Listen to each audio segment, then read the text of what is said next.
my good friend Jared Kushner will now offer his thoughts on this historic moment.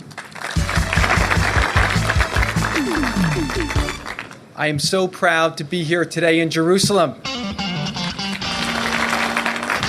And I am especially honored to be here today to announce to the world that the United States would fail to recognize right from wrong, provoking violence, and to instigate conflict with evil intentions. And so we have. By moving our embassy to Jerusalem, we have shown the world once again that the United States of America will divide people throughout the region and the entire world. The United States stands with Israel because we both are part of the problem and not part of the solution. President Trump was very clear that his decision and today's celebration that we are condemned to relive history. We will look back upon this day and remember pain, sorrow, as we have seen from the protests of the last month and even today, Palestinians suffer through war, conflict, and neglect. These are the values that bind us together. May God bless the United States of America.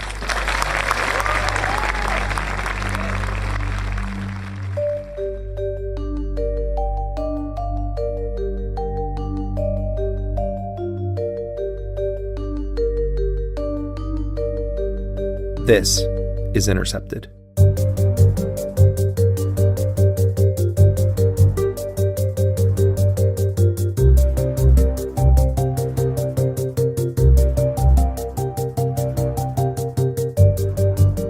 I'm Jeremy Scahill, coming to you from the offices of The Intercept in New York City, and this is episode 56 of Intercepted. What a glorious day. Remember this moment.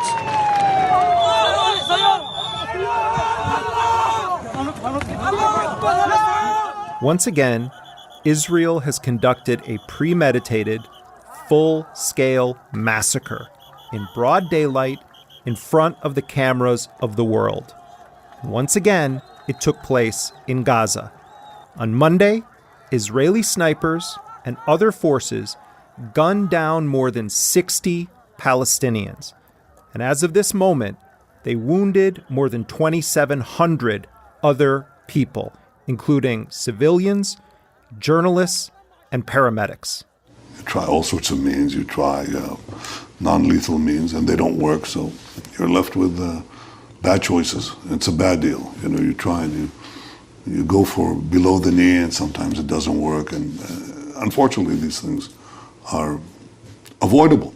Among those killed by Israeli forces this week was an 8-month-old infant.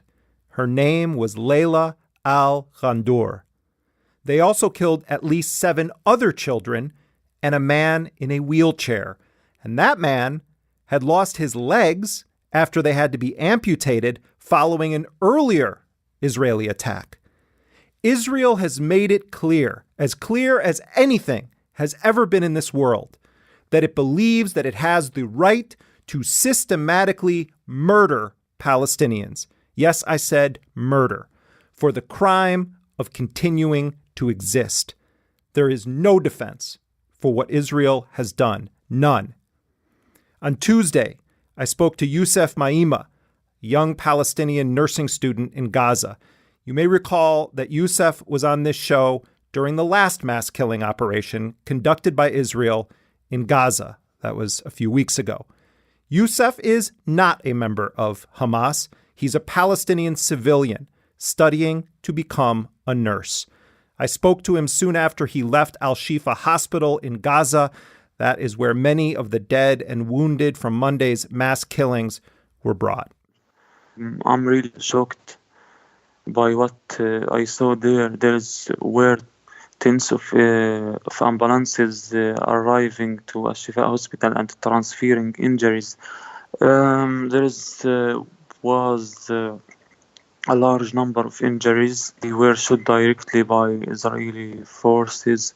Most of them were shot in the chest and the back and in the neck. And I saw tens of injuries on the ground inside the Al-Shifa Hospital because no enough beds. All the beds was full of injuries. I see in my eyes tens to hundreds of injuries on the ground, waiting the doctor to come and give them the medical treatment. The hospital was in a horrible situation. The people here in Gaza Strip, they are living in very hard situation. They are living in open air prison. There is no life in Gaza Strip. The people of Gaza choose this type of peaceful resistance to show the world that the Israeli army is really war criminal. They killing peaceful protesters at Gaza borders. Those people who were killed, they have families, some of them married and have wife and have kids. My dream is to live free from the suffering that we have here in Gaza Strip. Youssef Maima is a nursing student living in Gaza. On Tuesday, Donald Trump's UN ambassador, Nikki Haley, brought plenty of blame to pass around at the Security Council for the deaths of unarmed Palestinians. She blamed Iran. She blamed Hamas. She blamed the Palestinians who protested. But Nikki Haley placed no blame on Israel. Quite the opposite. This is what is endangering the people of Gaza. Make no mistake, Hamas is pleased with the results from yesterday. No country in this chamber would act with more restraint than Israel has. In fact, the records of several countries here today suggest they would be much less restrained.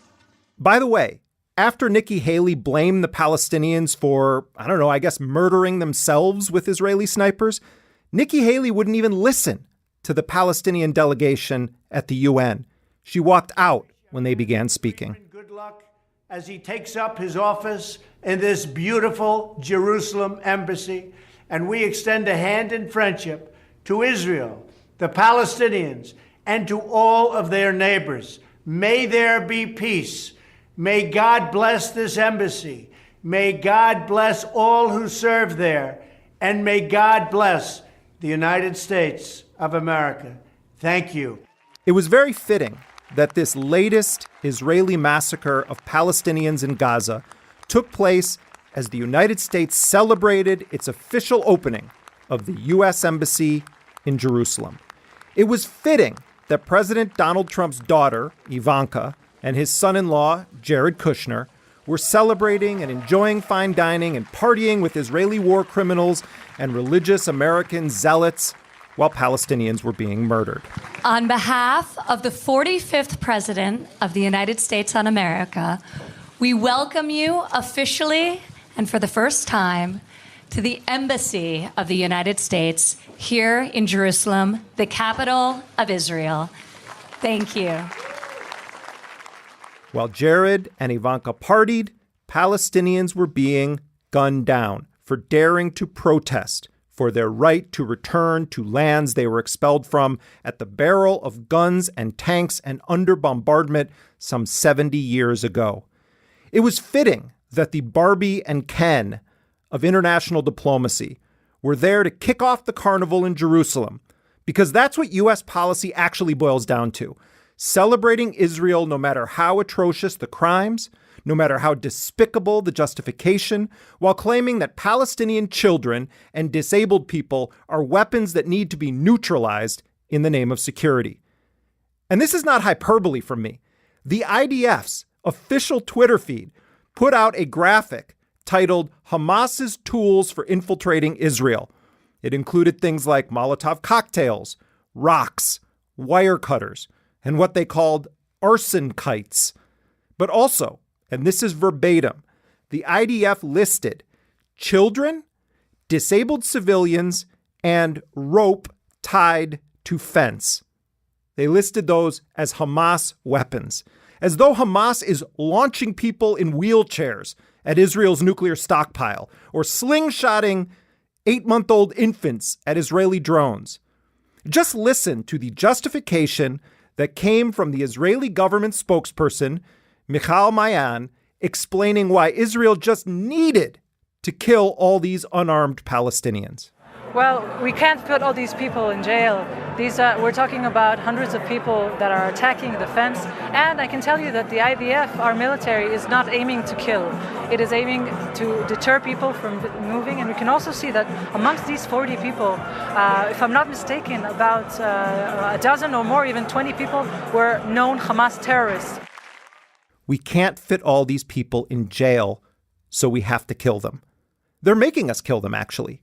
You know what? You already have Palestinians in jail. It's a prison called Gaza, and you're shooting them dead for simply existing.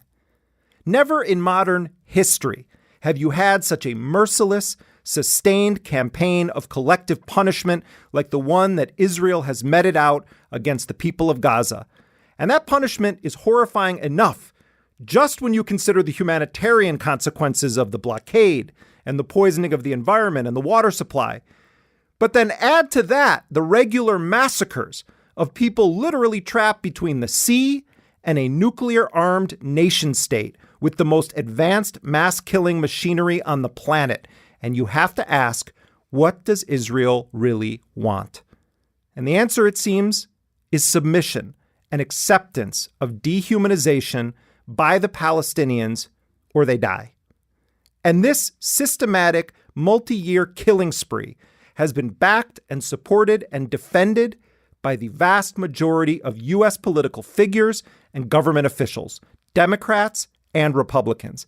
This isn't just Donald Trump and what he's doing with the embassy. This was also Barack Obama. This was also George W. Bush and Bill Clinton, and on and on. This is what happened when Princeton professor Eddie Glaude Jr. actually told the truth about what Israel did. All of those babies are dead. All of those people are dead. They're dead. And we're talking about racehorses. The politics. There are a lot of folks who are dead today. For what? I'm sorry. This is me being a moralist, I suppose. No, I understand. And the White House today, their response to that was it is Hamas's fault, and they're using them as tools for propaganda. That's like saying the children in the Children's March of Birmingham, it was their fault that Bull Connor attacked them. The truth can never just be true. You have to give Israel's propaganda line without even remarking on how outrageous and disgusting and flagrantly false it is. Coming up on the show, we're going to be talking to the blacklisted academic, Norman Finkelstein. He has an important new book out that is certainly a contender for being the definitive history of the Israeli slaughter in Gaza. The book is called Gaza, An Inquest into Its Martyrdom. Is it accurate? Is it calling things by the proper names to say that the Palestinians in Gaza are trying to breach a border fence? No. The Palestinians in Gaza are trying to breach a concentration camp fence. They're trying to breach a ghetto fence. They're trying to breach a prison gate. Norman Finkelstein is going to be joining us later in the program.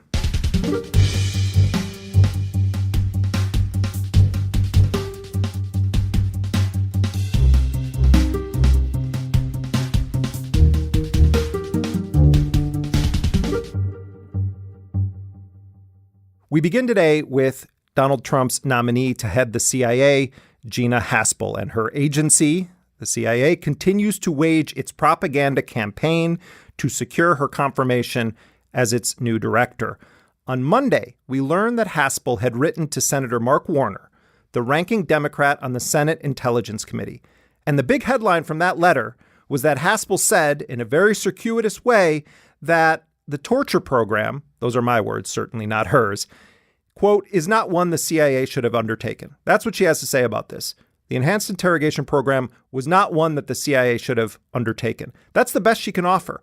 But then she goes on to say that she will not condemn those that made these hard calls and continue to insist that valuable intelligence was collected from that program. Gina Haspel won't condemn it. She continues to defend it. And her first concern was damage that it did to CIA officers. In other words, nothing real changed. Remember this exchange from last week when Senator Kamala Harris asked Gina Haspel about the immorality of torture. Do you believe that the previous interrogation techniques were immoral? Senator, I believe that CIA officers to whom you referred. It's a yes or no answer. Do you believe the previous interrogation techniques were immoral? I'm not asking, do you believe they were legal? I'm asking, do you believe they were immoral? Senator, I believe that CIA did extraordinary work to prevent another attack on this country given the legal tools that we were authorized to use. Please answer yes or no. Do you believe in hindsight that those techniques were immoral?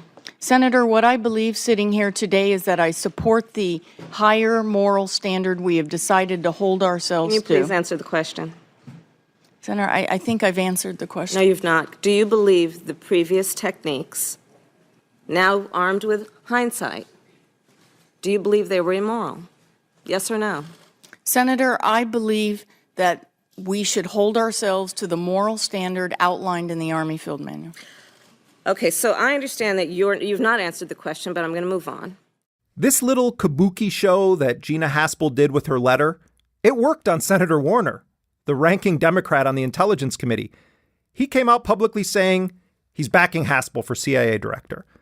On Monday, my colleague Ryan Grimm reported that one of Warner's senior advisors wrote an email to Democrats on the Intelligence Committee announcing that a classified memo that was compiled by the Intelligence Committee's minority staff, that is the Democrats on the Senate committee, that was aimed at examining Haspel's involvement with torture and destruction of evidence, that memo was removed from the Senate.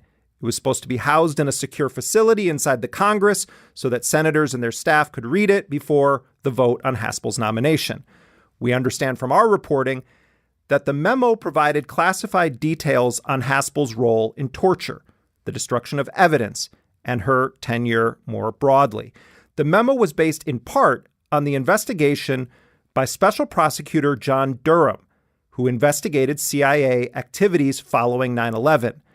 So on the eve of Haspel's vote in the Intelligence Committee, that memo was moved out of the U.S. Congress, and Warner's office said that senators would need to ask his office in order to arrange to see it. Our reporting indicates that few senators have actually seen that minority report. And this is just the latest extremely suspicious event to take place in this Haspel saga. It follows the CIA's domestic propaganda campaign, the selective declassification of documents that are intended to make Haspel look not as bad, and refusal to declassify information that could answer crucial questions about her actual role in potential crimes. But this latest obstruction appears to have been signed off on by the ranking Democrat, Senator Warner. And on Tuesday, Warner announced that he is Team Haspel. For more on this and also to discuss the sweeping surveillance authorities that were recently renewed with the support of powerful elite Democrats and given to President Trump, we are joined now by Senator Ron Wyden of Oregon. He's a longtime member of the Senate Intelligence Committee, and he's been perhaps the most vigilant person in the U.S. Senate on issues of surveillance, targeted assassination, and torture. He was one of the only Democrats to participate in a filibuster of the nomination of John Brennan, Obama's CIA director. And Wyden has been leading the charge in the Senate against Haspel's nomination. Senator Ron Wyden, welcome to Intercepted. Thanks for having me. So I want to ask you about this latest news on the Gina Haspel confirmation deliberations debate. We understand that Gina Haspel sent a letter to your colleague, Senator Mark Warner, in which it's being portrayed in the media as her actually answering the question that many of you were asking during that confirmation hearing about her views on the interrogation program that involved torture. She didn't denounce it. She, in fact, continued to defend it, indicated that there was crucial intelligence derived from it, and basically seems to be evading the question once again, albeit this time in writing.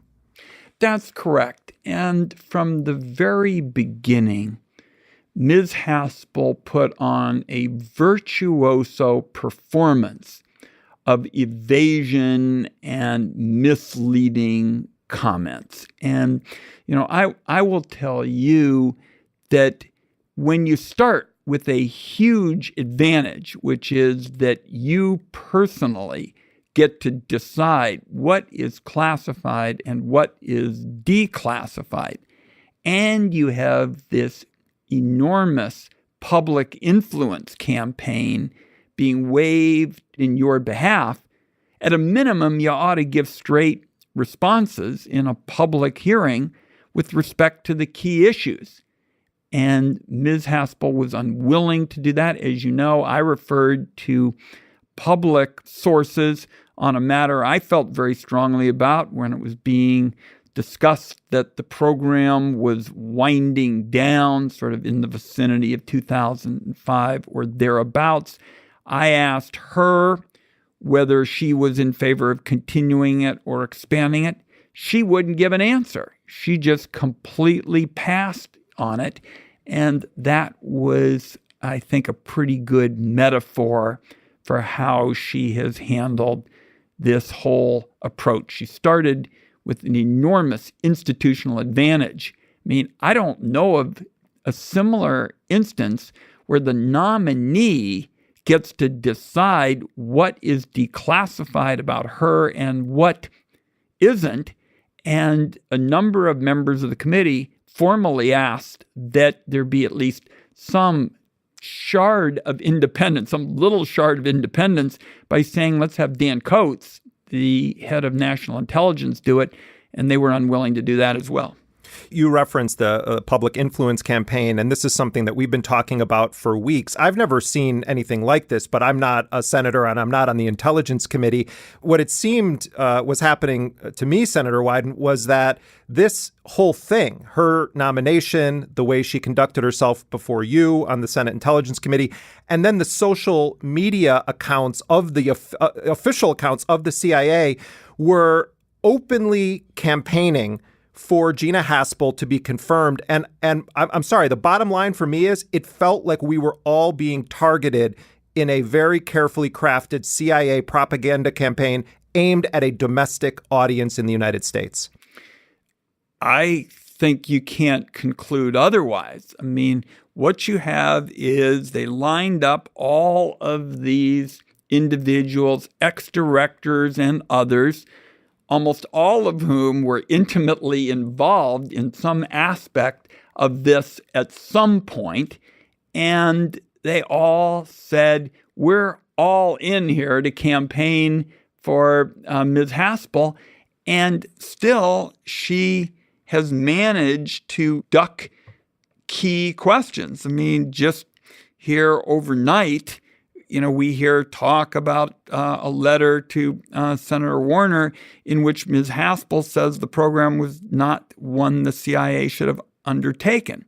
Well, it took her 16 years and the eve of a vote on her confirmation to get even this modest statement.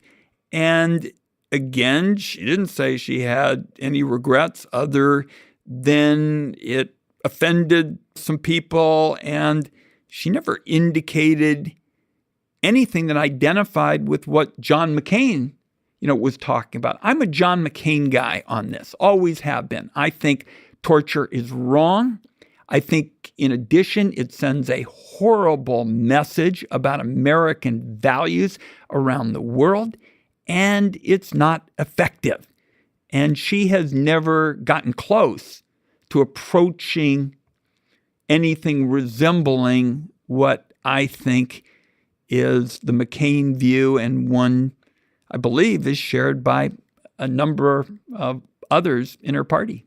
I want people to know, if there are people listening that are not familiar, Senator Wyden, with your track record from more than a decade on the Senate Intelligence Committee, you on these issues are far from a partisan. In fact, the first time that Barack Obama sought to nominate John Brennan to be CIA director in the first term, they had to pull that nomination because of concerns raised by you and others about his views on torture. The second time around, when he finally was confirmed, you participated in the filibuster of his nomination. Congress and the public need to know what the rules for targeted killings are so that they can make sure, as Senator Paul has touched on in the course of this day, that American security and American values are both being protected. My question for you, given that you've been so consistent, whether it's Donald Trump's nominees or Barack Obama's nominees, isn't it true that the failure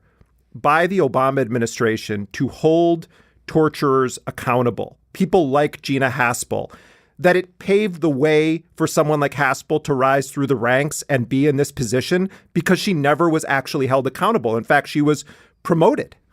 There is no question that there is history here and that I disagreed with President Obama on a number of these issues. You mentioned the whole Brennan, operation. I basically said, I'm not going to let this move forward until we get basic information with respect to drone strikes. So I've always felt that the responsibilities of a member of the Intelligence Committee has to be strong oversight of all the nominees. And by the way, this kind of work is particularly hard. People ask often about when I questioned James Clapper and he lied to the American people. I asked him whether the government collected any type of data at all on millions of Americans. It took us 6 months to be able to prepare that question. So yes, I mean, there is a lot of history on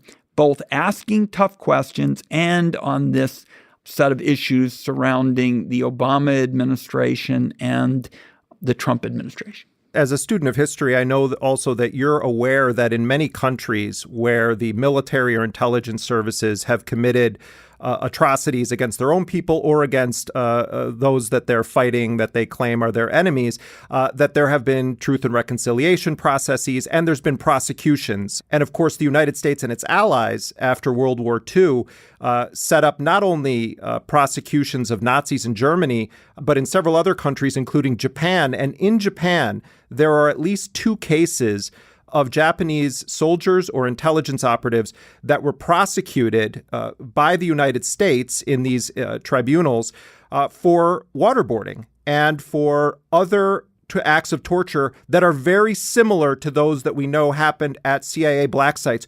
Would you support the prosecution of individuals like Gina Haspel for the acts of torture that they oversaw or conducted? Well, what I can tell you, Jeremy, and I've thought a lot about some of the issues going forward. This is why it is so critical that the American people get straight answers with respect to the destruction of the torture tapes.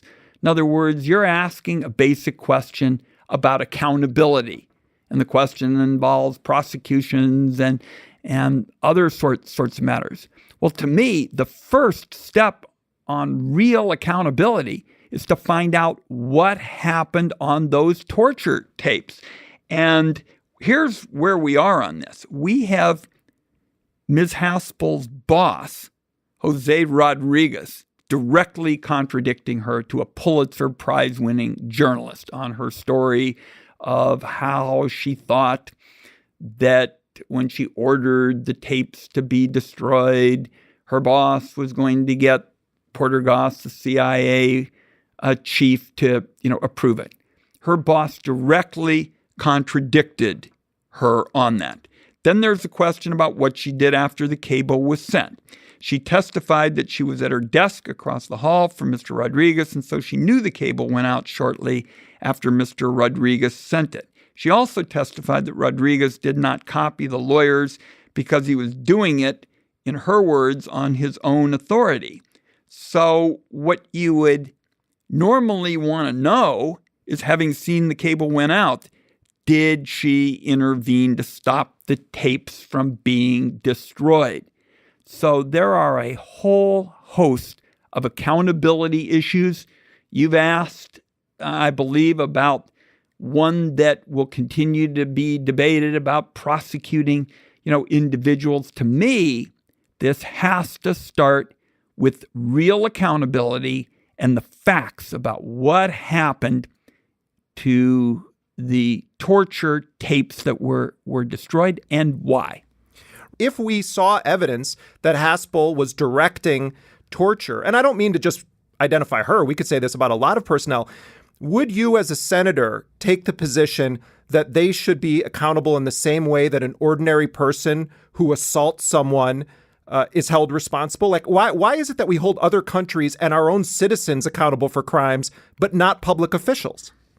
What I'm prepared to talk about today, Jeremy, and there are a whole host of questions that can be debated in the future, is I want to make sure when we're on the eve of voting on this nomination, I want the American people to know that the agency is covering up her background. Mm-hmm. They're covering it up because they're trying to prevent what I think is the threshold issue of accountability. You've asked about another one. They're covering up the threshold issue of accountability because if the American people knew what I know, I believe the Senate would have no choice but to reject her confirmation. What is it that you know? What I know is her story about the destruction of the torture tapes, which, as I've talked about, is about as basic as you can get when it comes to going for it, is riddled with holes. Not just something modest, but basically her own boss directly contradicts what she has been saying for years with respect to what happened in destroying these tapes. I believe that what the CIA has done is taken her role during this crucial period, which largely is in the ballpark of 2002 to 2007, and very carefully, selectively declassified materials that only make her story look like it's, accurate. And I think that this has been truly a virtuoso performance in self-serving abuse of power. You regularly mention that there's a secret, what you characterize as a secret set of laws in the United States that if the American people knew the details of, that they would be shocked. And here's something directly that you said. The fact is, anyone can read the plain text of the Patriot Act, and yet many members of Congress have no idea how the law is being secretly interpreted by the executive branch because that interpretation is classified. It's almost as if there were two Patriot Acts, and many members of Congress have not read the one that matters. Our constituents, of course, are totally in the dark. Explain what you mean by there being a secret set of laws in this country. Jeremy, fairly early on in my service on the Intelligence Committee, we tried to advance a doctrine that we call secret law. And it goes essentially like this. When you're talking about sources and methods, how you classify information and, these courageous people. And by the way, we're talking about one I have disagreed profoundly with, but I don't want anybody to walk away and say that I don't have admiration for the thousands and thousands of good people we have in the intelligence field who day in and day out perform, valuable service. You have to protect classified techniques that deal with sources and methods. But the law always has to be public. And that's because voters have a right to be informed on policy issues. And what we saw in connection particularly with the phone records is basically, and it was why I felt I had to ask James Clapper that question. Does the NSA collect any type of data at all on millions or hundreds of millions of Americans? No, sir. It does not. Not wittingly. There are cases where they could inadvertently, perhaps, collect, but not wittingly. He lied to the American people, and it had a big impact on our finally getting reforms in the program.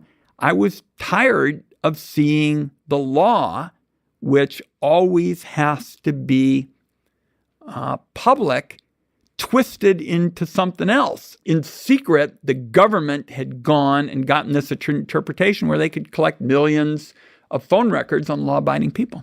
Why wasn't James Clapper hit with a perjury charge? As you know, there was a lot of discussion about that at the time, and I thought carefully about how we might look at our options. And the first thing that came to mind is when I was a young member of the House, I was on the health committee, and the tobacco executives came before our committee, and I asked them when they were under oath whether nicotine was addictive. Let me begin my questioning on the matter of whether or not nicotine is addictive. Let me ask you first, and I'd like to just go down the row, whether each of you believes that nicotine is not addictive. And we went right down the row, and I said, do you think nicotine is addictive? No. Do you believe nicotine is not addictive? I believe nicotine is not addictive, yes. Mr. Johnston. Congressman, cigarettes and nicotine clearly do not meet the classic definitions of addiction. There is no intoxication. We'll take that as a no. And again, time is short. If you could just, I think each of you believe nicotine is not addictive. And they all lied because what was in their files indicated they knew it was addictive. And I think like 95% of the American people in some survey said these executives have lied. They ought to be prosecuted for perjury. It went to the Justice Department to look into a perjury action, and they dismissed it because they couldn't prove intent. And I think that's what ultimately made it difficult. And, of course, the Obama administration, and I, again, disagreed with the president on this, basically stuck up for Mr. Clapper on it. Mm-hmm. Why is it you referenced the sort of secret interpretation of laws, and I know you've really been at the forefront of trying to expose these secret these authorizations and how they're being interpreted, but also in trying to raise awareness of the sweeping surveillance powers that the executive branch is given by this legislation that passes actually out in the open. And my question on that is, If Donald Trump is a great threat to democracy, as many of your Democratic colleagues state, and that there is great fear of the damage that he's doing to the democratic spirit of this country and the threats that he poses, how on earth are your Democratic colleagues voting for these surveillance authorizations while simultaneously portraying Trump as this grave threat to democracy? It makes no sense to me. How do you make sense of it? Well, let's unpack something that is a very raw sore right at this point, and that is how the FISA law, the FISA surveillance law that in effect allows for backdoor, searches, got reauthorized. And overwhelmingly, my Democratic colleagues stood with our side, which was that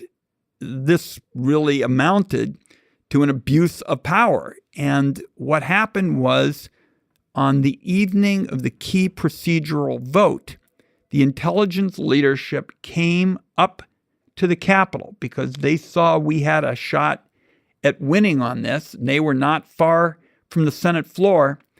And they basically told Republican senators, you have to vote for this, because if you don't, at the end of this week, we won't have any capacity to do this surveillance on foreign targets. That was just factually untrue. And the director of national intelligence had, in fact, told the New York Times several weeks earlier that they had authority beyond that date. So I can tell you these are tough fights. But, I continue to believe that in America, the truth always comes out. And that's why I'm very glad that there's a free press. So that's what we try to do on the Intelligence Committee, is to ask the hard questions, comply with the rules, but ask the hard questions and stay at it until you get real accountability. In the case of the Clapper matter, even after he lied, we urged him, this is all documented, to go and correct the record. We said, that's not true. And he still didn't tell the truth. And as you know, it's been said various places, Mr. Snowden was watching that too. Speaking of Snowden, do you think he should be able to return to the U.S. without the almost total certainty that he would spend many, many years in prison? I've always taken the position that when there's, a criminal proceeding, I'm not going to get directly involved. But I'll tell you, I'm sure troubled by the double standard. Is you got a situation where there was one standard for General Petraeus and another for other people. Mm-hmm. Yeah, that's a very fair point. One last question then before you go to vote on the floor. What would happen to you if you, Senator Wyden, were to reveal some of the information that is classified that you refer to about secret legal interpretations or about Gina Haspel's track record that you have said you believe the American people should see? You have protection to speak about those things on the Senate floor. What would happen? What would the consequences be if you did that?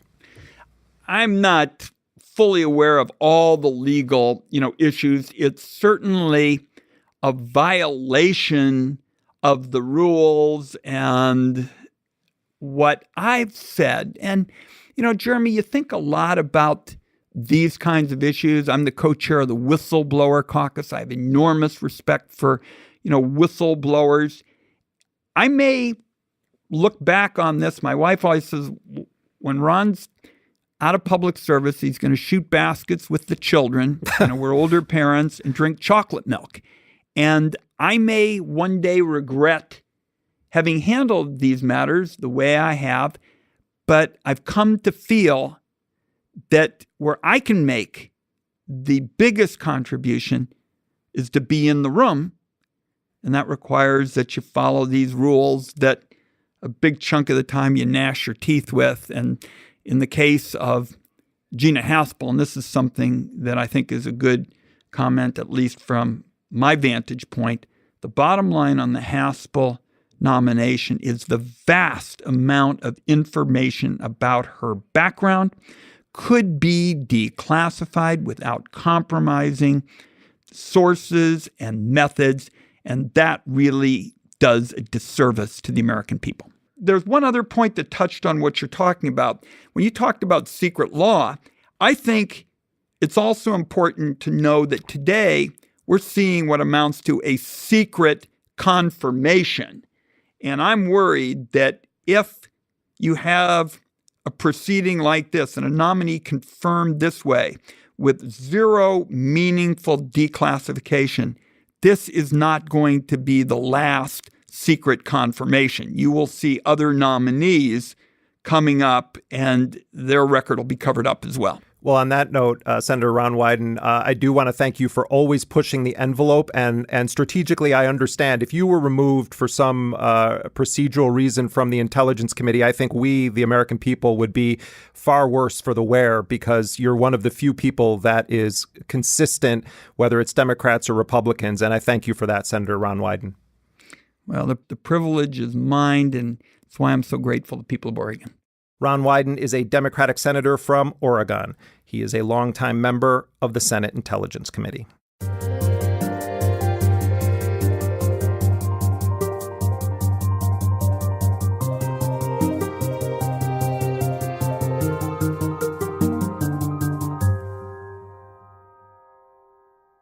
One of Norman Finkelstein's first books was The Rise and Fall of Palestine, a personal account of the Intifada years. And he describes his trips to the West Bank, beginning in 1988 at the start of the First Intifada. Norman would go back every summer and stay with Palestinian families. And this was the start of a long career and life dedicated to the liberation of Palestinian people and to a disciplined, scholarly, multi-decade examination of Israel's treatment of Palestinians. The story of Norman's family is a harrowing one. His father was a Jewish resistor to the Nazis and survived both the Warsaw Ghetto and the Nazi concentration camp at Auschwitz. His mother also survived the Warsaw Ghetto, and she was put in the Majdanek concentration camp. She also was sent to slave labor sites. Norman grew up in Brooklyn. His father was a factory worker, and his mother stayed home with the kids. I remember that my biggest desire and dream was that if I ever survive, I will stay tall and tell people the story. I now am strictly a pacifist, and I believe that if you kill, you don't achieve. With the first killing, you already lost. Norman's life story is told in the documentary American Radical, The Trials of Norman Finkelstein. His first involvement publicly and politically with the Israel-Palestine issue was the Israeli invasion of Lebanon in June of 1982. Norman started to demonstrate outside of the Israeli consulate just off 42nd Street here in New York City. And from his first protest, Norman didn't shy away from using language that described the situation exactly as he saw it. The sign that he carried read, "This son of survivors of the Warsaw Ghetto Uprising, Auschwitz, and Majdanek will not be silent. Israeli Nazis stopped the Holocaust in Lebanon." So now I had both a political commitment and a scholarly commitment. And then obviously I'm Jewish, so I had a personal commitment. Norman Finkelstein became a serious and principled academic on Palestine and Israel, and he soon gained attention from Noam Chomsky. Norman was working on his doctorate at Princeton University, and for it, he carefully evaluated the claims made in a very popular book at the time by Joan Peters. It was called From Time Immemorial, and it was on the origins of the Israeli-Palestinian conflict. Norman wrote a long, detailed critique of her work and sent out his findings on that book to about 25 people. Noam Chomsky soon gave him a call and provided a warning. I answered him. He told me later I was the only person who answered him. And his question was, look, does it look as if this is a good topic, a serious topic to study? And he sent I said, I read it. It's very solid. It's a very good topic to study. But if you go into it, do it with eyes open. You are not only going to undermine this book and show that it's a fraud, but you're going to undermine the whole U.S. intellectual community. With each new book he's written, Norman has found himself being chased out of the academy, usually under the guise of budget cuts or other technical issues. After teaching for 9 years at Hunter College in New York, where Norman published The Holocaust Industry in 2001, the school claimed they had a shortage of funds and offered him less courses. That book was a searing indictment of the money made by using the stories of Holocaust victims. I am not happy with what happened. I didn't ask for a lot. I was earning $18,000 a year at Hunter. Nothing. And they kicked me out in the street after 9 years. Eventually, Norman landed at DePaul University in Chicago. But then, during a televised debate hosted by Democracy Now!, Norman accused the famed lawyer and major Israel supporter Alan Dershowitz of plagiarism, and he attacked what Norman viewed as his flimsy evidence to back up his positions on Israel and Palestine. If we're going to have a civil debate, you're going to have to remain... But it's not going to be a debate about me. Let me be very clear I'm not about debating that. you. Okay. I have no interest in you, Mr. Dershowitz. Right. None at all. I'm interested in the scholarship, and I'm interested in the facts, and I'm interested in your book. Now, in 1984, one Joan Peters published a book called From Time Immemorial. The book was universally recognized by serious scholars to be a fraud. Without wanting to toot my own horn, I'm widely recognized as the person who exposed the fraud. I know that book inside out. I read it at least 4 times, and I went through all 1,854 footnotes. I started to read your book, Mr. Dershowitz. I then came to chapter 1, footnotes 10, footnote 11, footnote 12, footnote 13, footnote 14, footnote 15, footnote 16. All of the quotes are from Joan Peters. Once again, Norman's academic career came to a halt as he was attacked in the media. That was Dr. Finkelstein. He's a professor at DePaul University who might get his tenure on Tuesday if the university allows it. But how can people like this be teaching our children in the classroom? There was a battle at DePaul University over Norman's tenure, and it was shut down after a public campaign against him. Norman says that he has not been offered an academic teaching position for more than a decade. All in all, Norman Finkelstein has authored 11 books, including The Holocaust Industry, Beyond Chutzpah, on the misuse of anti-Semitism and the abuse of history. Norman's latest book, which was published in January, is called Gaza, An Inquest into Its Martyrdom. The book is Norman's opus on Gaza. It's a meticulous 440-page study of international law, of Israel's sustained attacks against Gaza and its people, and the book offers what may well be the definitive history of one of the most horrifying and sustained campaigns in modern world history. Not a single major publication has reviewed Norman's new book. You won't see him on cable news. He is, it seems, completely blacklisted. But he joins us now here on Intercepted. Norman, welcome to the show. Well, thank you for having me. First, just your response to what's happening right now on the ground in Palestine. Well, it was eminently predictable. In fact, it was predicted. The Great March of Return, as it's been called. And even if you looked at the Israeli papers, they were speculating about how many they would kill. And it's still unclear how many at the end of the day will be killed. When you say that it was entirely predictable, what do you mean? Well, the Israelis said they were going to kill the people if they attempted to breach the prison gate. The people inside the prison said they're going to try to break out of the prison. It doesn't take rocket science to figure out what's going to happen in that scenario. When you say prison, what are you referring to?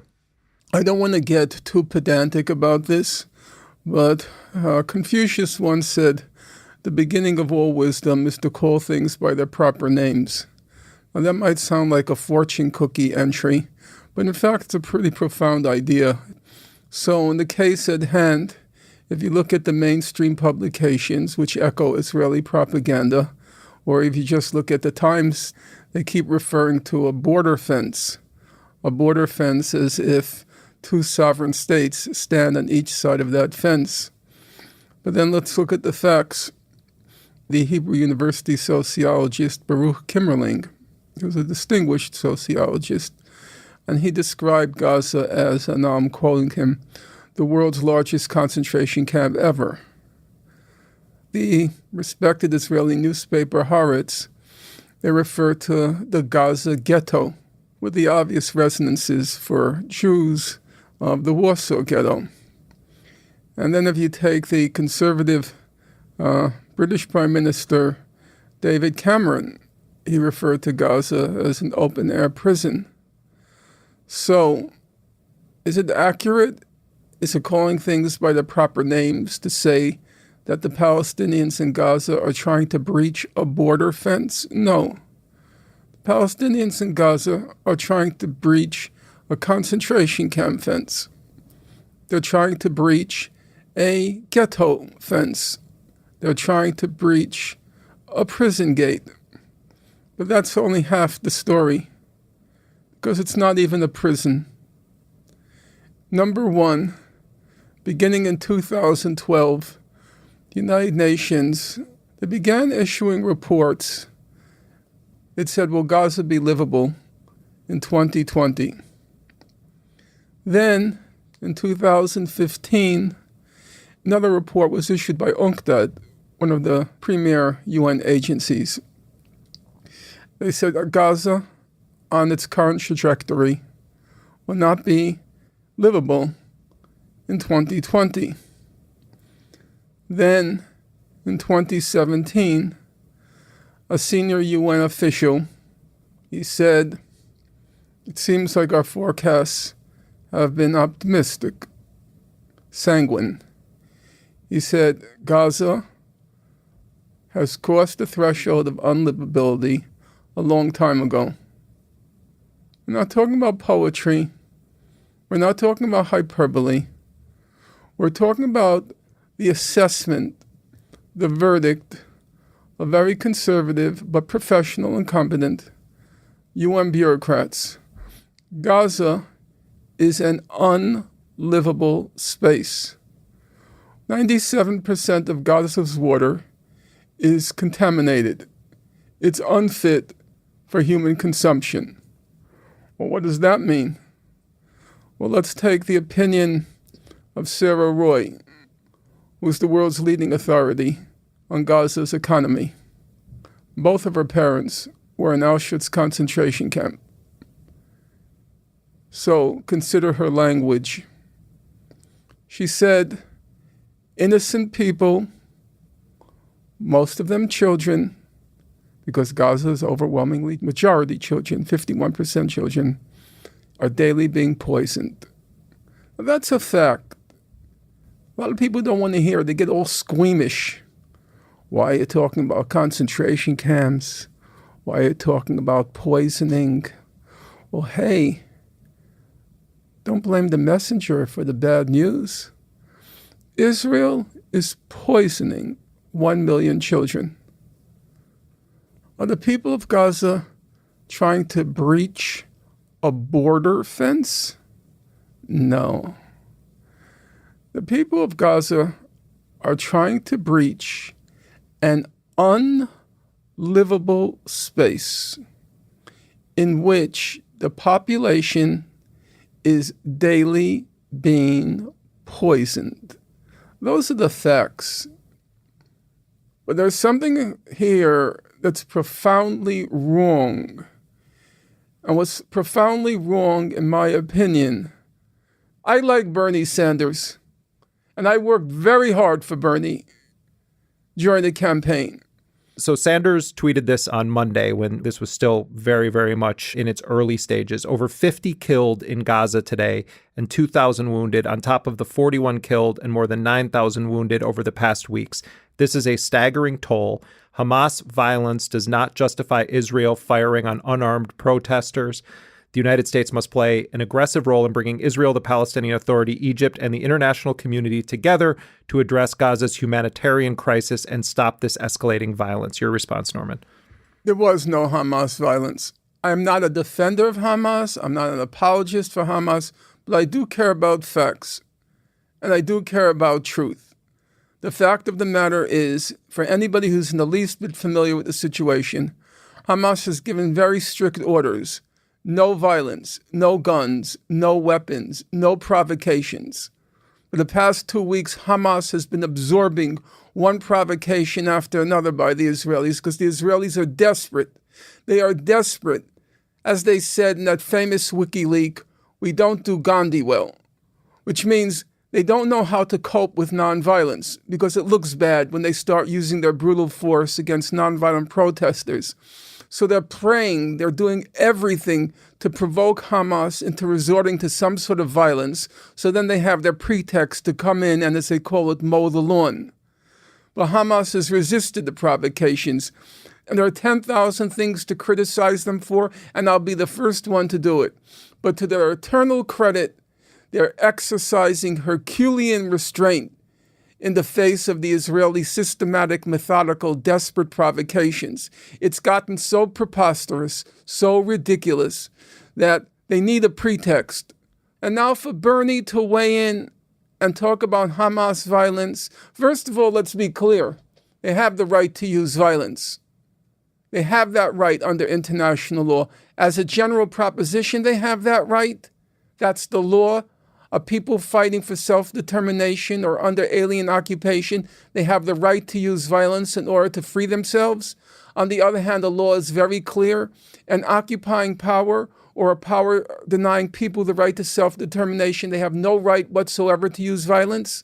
So as a general principle, the people of Gaza, Hamas, they have the right to use violence, but they're not. And now for Bernie to do that, no, it's unacceptable. That's not calling things by their proper name. That's being an opportunist. It's being cowardly. I know Bernie doesn't believe it, but he has to protect his flank, pretend to be even-handed. No, this is not the time to be even-handed. It's not the time to be even-handed.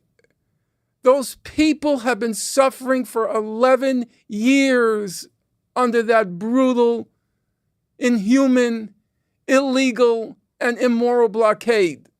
I'll quote now the New York State Judge Mary McGowan Davis.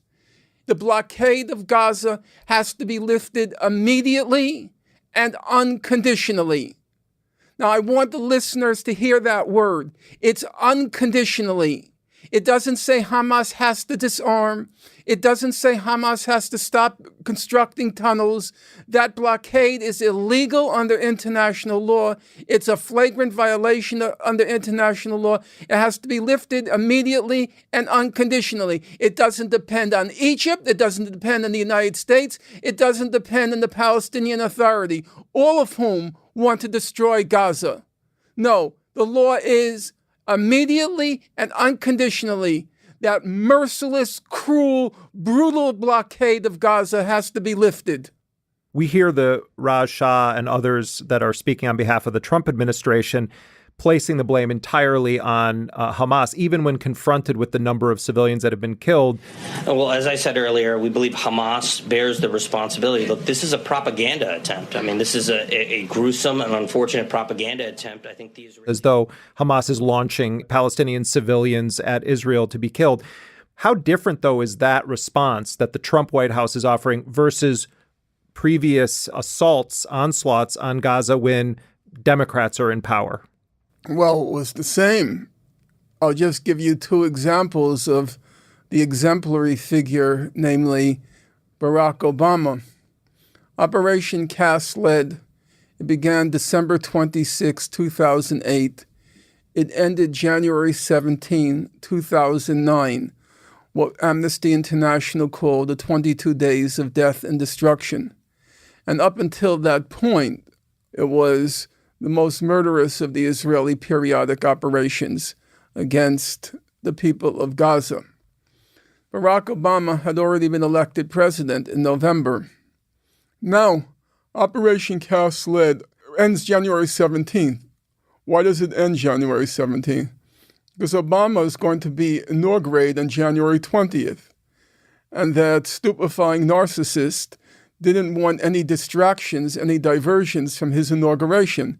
So he passes the word to Israel, stop Operation Cast Lead. That's the only reason. Now turn to Operation Protective Edge, which unfolds during Barack Obama's term of office. Operation Protective Edge began July 7th, 2014. It ends August 26, 2014.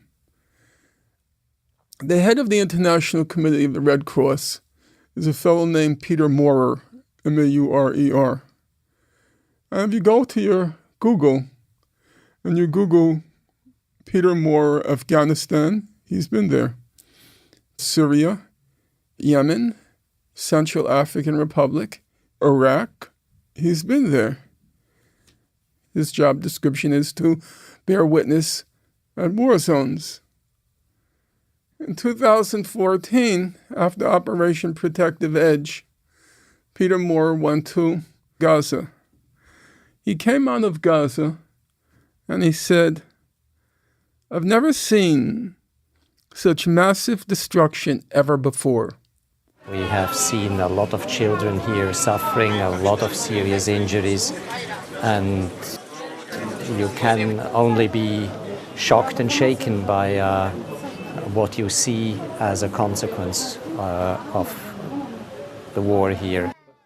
Bear in mind, that is the 8th Israeli murderous operation on Gaza in the last 15 years.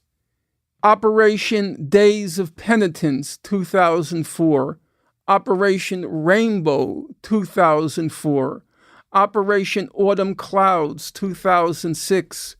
Operation Hot Winter, 2008. It begins to sound like an Irving Berlin production. Operation Cast Lead, 2008-9. Operation Pillar of Defense, 2012. And then Operation Protective Edge. And now we have to add the new massacre the past few days. What did Barack Obama do? He kept going out and kept saying Israel has the right to defend itself. I reaffirmed my strong support for Israel's right to defend itself. we are fully supportive of Israel's right to defend itself from missiles landing on people's homes. As I've said repeatedly, Israel has a right to defend itself from rocket attacks that terrorize the Israeli people. Do you know when he finally criticized it? It's an interesting story. Israel was systematically targeting the UN shelters. These were UN schools which had been converted into civilian shelters. This is 2014 you're talking about. It bombed one shelter, a second shelter, a third shelter, a fourth shelter, a fifth shelter. And then the pressure begins to build in the UN system. Ban Ki-moon, he finally had to say something. And he condemned the bombing on August 3rd of the U.S. shelter. Now, the United States no longer even had the fig leaf of Ban Ki-moon. So finally, in the afternoon of August 3rd, the United States says, the shelling of a UN facility that is housing innocent civilians who are fleeing violence is totally unacceptable and totally indefensible. And lo and behold, the night of August 3rd, Prime Minister Netanyahu announces Israel's withdrawing from Gaza. The only thing you needed to end that operation was one word from the United States. They could have stopped it. And Barack Obama did nothing. Israel had the right to protect itself. Let's just take some basic numbers. 550 Gazan children were killed. You know how many Israeli children were killed? 1. 18,000 Palestinian homes were destroyed. You know how many Israeli homes were destroyed? 1. 550 to 1. 18,000 to 1. And the only thing Barack Obama could see was Israel has the right to defend itself. And not one Israeli, not just today, but in the last 6 weeks, not a single Israeli, forget about killed, forget about wounded, not even a scratch. And you invoke Hamas violence, that's way off base. It's unacceptable. Has there been any significant change from Obama to Trump as regards Gaza? I would not say as regards Gaza. I would say it is probably true. The United States was putting some restraint on Netanyahu in previous administrations. I can't document it, but I think it's reasonable to assume. You remember, for example, at that famous news conference where Israel demolished Shujaya. That's another story, and it bears repeating. Shujaya is a civilian neighborhood in Gaza. It's among the most densely populated civilian neighborhoods in Gaza, which is among the most densely populated places in the world. There had been a firefight outside Shujaya, and several Israeli soldiers were killed. So Israel went mad. Israel dropped more than 100 one-ton bombs on Shujaya and fired thousands of indiscriminate, high-explosive artillery shells into Gaza. And it was at that point, you might recall, in the news conference, because Israel called it a pinpoint operation, which in fact was true. They pinpointed Shujaya, and they proceeded to decimate it. And Kerry was kind of infuriated, and he uttered, I guess his mic was open and he wasn't aware of it. He said, "It's a hell of a pinpoint operation. It's a hell of a pinpoint operation." So there had to be some constraints that were at work. With this guy, Trump, and that Pence guy, there are no restraints. Netanyahu's saying, don't worry, it'll be forgotten in 2 days. All that will be remembered is the opening of the U.S. Embassy in Jerusalem. And he's right. So this week, Israel's not only celebrating the founding of the State of Israel, but also it's the date of the creation of the Israeli Defense Forces, the combined defense forces. And I want to read a quote to you that I know you're familiar with from a lecturer at the IDF National Defense College, Arnon Sofer. He said this in 2004. When 2.5 million people lived in a closed-off Gaza, it's going to be a human catastrophe. Those people will become even bigger animals than they are today with the aid of an insane fundamentalist Islam. The pressure at the border will be awful. It's going to be a terrible war. So if we want to remain alive, we will have to kill and kill and kill all day, every day. Well, let's just stop for a moment. Go to my website. It's going to be a little ways down. Mm-hmm. It's going to be Netanyahu's speech before the Jewish nation. Read what he says. It's easy to declare the people of Gaza must be exterminated, but it's not an easy task to accomplish. Most of you will know what it's like when 100 bodies lie together, when 500 are there, or when there are 1,000. To have executed this ghastly charge and to have remained decent, it has earned us a glorious page in the annals of history. We have the moral right, we have the duty to our people to kill this people who would kill us. We have carried out this most difficult task out of love of our people, and we have suffered no defect within us, in our soul or in our character. Yeah. We're killing these people who want to kill us. It's a terrible task. We all shoot and cry, but that's what we have to do. So whose words did I just read there? If you substitute Gaza for Jews, that was Heinrich Himmler.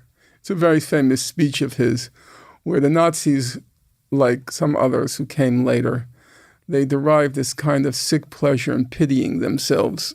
The notion that is put forth consistently by Israeli political figures, Mm-hmm. or I just mentioned this geographer who's an instructor at the IDF University, that Israel has a right to kill these people because it's in their defense.